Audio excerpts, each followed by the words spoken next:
औज़ु बिल्लाहि मिनश्शैतानिर्रजीम बिस्मिल्लाहिर्रहमानिर्रहीम। इरशाद रब्बुल इज़्ज़त आहे सूरह बकरा जी आयत नंबर 183 में त या अय्युहल्लज़ीना आमनू कुतिबा अलैकुमुस्सियामु कमा कुतिबा अलल्लज़ीना मिन क़ब्लिकुम लअल्लकुम तत्तक़ून। तर्जुमो इहो आहे त ए ईमान वारो, तव्हां ते रोज़ा वाजिब कया विया जीअं पोइनि उमतुनि ते रोज़ा वाजिब हुआ, ताकि तव्हां मुत्तक़ी ऐं परहेज़गार बणिजो, ताकि तव्हां तक़वा हासिल कयो। मुख़्तसर तर्जुमो त रोज़ा मोमिननि ते वाजिब आहिनि ऐं रोज़ा पोइनि उमतुनि ते बि वाजिब हुआ, ऐं रोज़ो इन जे करे अलाह वाजिब कयो आहे ताकि तक़वा हासिल थिए, मुत्तक़ी बणिजे इंसानु। तक़वा जी लुगी माना इहा आहे त पंहिंजो पाण खे गुनाहनि खां बचाइणु ऐं रब ताला जो अल्लाह ताला जो लिहाज़ करणु, इन खे तक़वा चइबो आहे। इमाम जाफ़र सादिक़ अलैहिस्सलाम खां पुछियो वियो त तक़वा छाखे चइबो आहे मौला?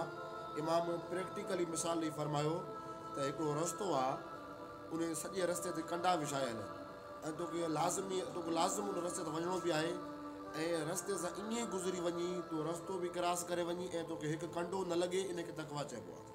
यानी मुआशरे में क़िस्म क़िस्म बिगाड़ हुजनि, ज़दा आम हुजे, सूदखोरी आम हुजे, व्याज आम हुजे ऐं करप्शन आम हुजे, तो उन्हनि तमामु गुनाहनि खां बची ऐं रब वटि सुरखुरू थी पहुची, इन खे तक़वा चइबो आहे। यानी रोज़ो इन जे करे वाजिबु आहे ताकि इंसानु मुत्तक़ी ऐं परहेज़गार बणिजे, ऐं रोज़ो इंसानु रखे ऐं तक़वा न अचे त उन रोज़े उनखे को बि फ़ाइदो न ॾिनो। त रोज़े खे अरबी में सियाम चइबो आहे। सियाम माना रोज़ो, ऐं सियाम जी अरबी में लुगी माना आहे त रोकणु। इन रोकणु मुराद इहा आहे त आज़ान फजर खां पहिरियां आज़ान फजर खां वठी तव्हां खाइण पीअणु बंदि कयो वञे, आज़ान मग़रिब ताईं तव्हां जेके बि मुब्तला ते रोज़े वारा कम उहे तव्हां न कयो। असांजे मुआशरे में इहो आहे त खाइण पीअण खां बचण जो नालो रोज़ो आहे न। रोज़ो जीअं पेट खे आहे, ईअं ज़बान खे बि रोज़ो हुजे। ज़बान सां इंसानु गिला न करे, ज़बान सां इंसानु गार न ॾिए, ज़बान सां इंसानु ॿिए ते तोहमत न हणे। जीअं पेट खे रोज़ो आहे, ईअं अखि खे बि रोज़ो हुजे। अखि सां नामुहरम खे न ॾिस, अखि सां ॿियनि खे तकलीफ़ न ॾे, अखि सां क़ुर पढ़। ईअं कन खे बि रोज़ो हुजे, ईअं हथनि खे रोज़ो हुजे, ईअं पेरनि खे रोज़ो हुजे, तमामु तर वजूद खे रोज़ो हुजे, त उहो हक़ीक़ी रोज़ो आहे। ऐं रोज़ो रखूं ऐं दिलि में बुग़्ज़, दिलि में गिलाऊं, दिलि में ॿियनि मोमिन जे लाइ असां बुरो सोचूं वेठा, त इहो रोज़ो को बि असांखे फ़ाइदो न ॾिनो।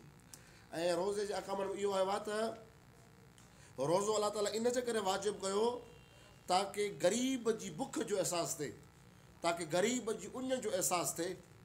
त रोज़ो इन जे करे हूंदो आहे ताकी बुख लॻे, पाण खे लॻे त ॾिसूं त पाण खे बुख केॾी तकलीफ़ आहे। ग़रीब जा बचा बुख ते सुता पिया आहिनि, पाण उञ लॻे थी, केतिरो तड़पंदा पिया। ग़रीबनि जा बचा त पाणी खां महरूम आहिनि।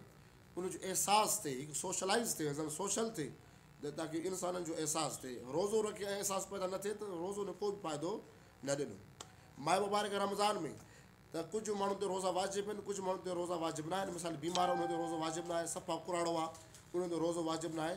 उहे रोज़ा नथा रखी सघनि त पंहिंजो कफ़ारो ॾियनि, उहे वरी ॿियनि खे रोज़ा रखाइनि, रोज़े जो ख़र्चो ॿियनि खे ॾियनि, अफ़्तारी जो ख़र्चो ॿियनि खे ॾियनि ऐं सहरी जो ख़र्चो ॿियनि खे ॾियनि, ताकी तव्हां रोज़ा नथा रखो त उहो रोज़ा रखनि, उनजो सवाबु तव्हांखे थींदो रहंदो। सम्झो था न त इहा इबादत थियणु घुरिजे। ऐं माए मुबारक रमज़ान आहे। माए मुबारक रमज़ान बहार क़ुर जो महीनो आहे, बहार क़ुर आहे। जेतिरो थी सघे उन में क़ुर जी तलावत कयो, क़ुर जे पैगाम खे पढ़ो, क़ुर जे पैगाम खे पढ़ी उन ते अमल कयो, ॿियनि खे उन ते अमल करण जी तव्हां छा कयो, कोशिशि कयो।